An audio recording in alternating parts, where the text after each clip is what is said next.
Olá, sejam bem-vindos! Hoje a gente vai fazer um mergulho em alguns textos bem antigos para tentar entender um dos conceitos mais básicos da história humana, o poder. Vamos ver o que é espada, o discurso e, olha só, até o silêncio tem a nos ensinar sobre força e influência.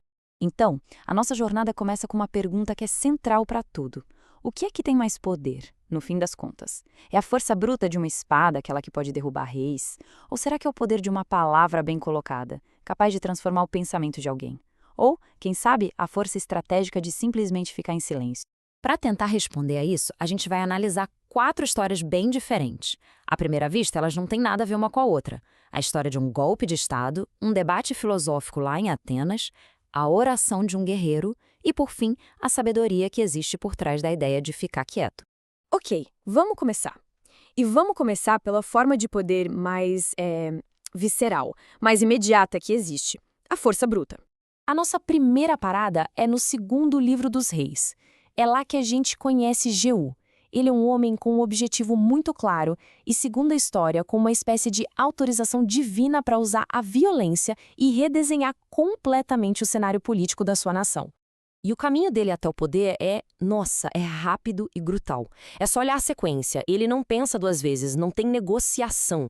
Começa assassinando o rei, depois executa a rainha-mãe e, de um jeito quase cirúrgico, vai eliminando toda e qualquer oposição. Isso inclui dezenas de possíveis herdeiros e até um grupo religioso inteiro.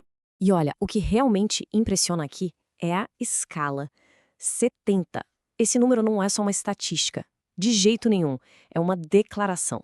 Representa a aniquilação total de qualquer linhagem que pudesse um dia desafiar o seu domínio. É o poder na sua forma mais absoluta e implacável. Então, o que a gente tira daqui é o seguinte: o modelo de Jeú define o poder como a capacidade de impor a sua vontade pela força. É um tipo de poder que não pede licença, ele simplesmente toma. E no processo, silencia para sempre qualquer um que discorde. Agora, vamos mudar o cenário, completamente. A gente sai de um campo de batalha todo ensanguentado e entra na praça de debates de Atenas, um lugar onde a arma principal não é a espada, de jeito nenhum, é o argumento. E essa comparação aqui deixa a diferença bem clara, né? Jeú usa a espada para forçar a submissão. Já o apóstolo Paulo, que é o nosso próximo personagem, ele usa o discurso para buscar conversão. Um domina o corpo, o outro tenta convencer a mente. Lá no livro de Atos, Paulo chega em Atenas. Ele não está de frente com um exército. O desafio dele é outro. É um ambiente cheio de filosofia, de ideias, de ceticismo. Ele não precisa conquistar um trono, ele precisa conquistar mentes. E como é que ele faz isso? Com uma estratégia de persuasão, olha, brilhante. Ele não chega impondo nada, ele dialoga. Ele acha um gancho na cultura dos caras, aquele altar ao Deus desconhecido, e usa isso como uma ponte. Ele chega a citar os poetas deles, mostrando respeito, mostrando que conhece o assunto. Em vez de atacar a cultura local, ele usa essa cultura para construir o seu argumento. Isso nos leva à nossa segunda definição de poder: o poder como influência. É a habilidade de mudar o que as pessoas acreditam e o que elas fazem, não pela força, mas por convencê-las de que uma nova ideia faz sentido. É um poder que convida, em vez de dominar. Certo, então já vimos o poder da espada e o poder da palavra. Mas de onde esses dois, Jeú e Paulo, acreditavam que vinha a força deles? Agora a gente vai investigar a fonte invisível que estaria por trás dessas ações tão visíveis. Fica a pergunta, né? Será que eles se viam como a origem do próprio poder? A força de Jeú vinha só do braço forte dele? E a capacidade de persuasão de Paulo vinha só da mente brilhante dele? Bom, os textos parecem indicar que não. Esse trecho do Salmo 144, que é uma oração de um rei guerreiro, diz muito. Ele sugere que até a habilidade de lutar, a força da espada, não é vista como algo que a pessoa já nasce sabendo, mas sim como um dom, uma capacidade que foi treinada por uma força maior. E esse poder todo era desejado para quê? O Salmo continua e mostra que o objetivo final não é ter poder por ter poder. O objetivo é construir uma sociedade estável, próspera, segurança, comida na mesa, paz. O poder aqui é visto como uma ferramenta para o bem de todos.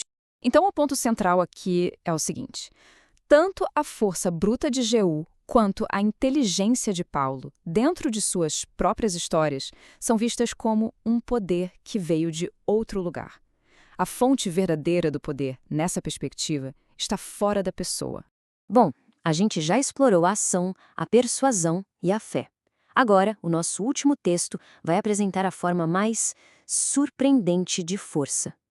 Uma que não usa nem a espada, nem o discurso.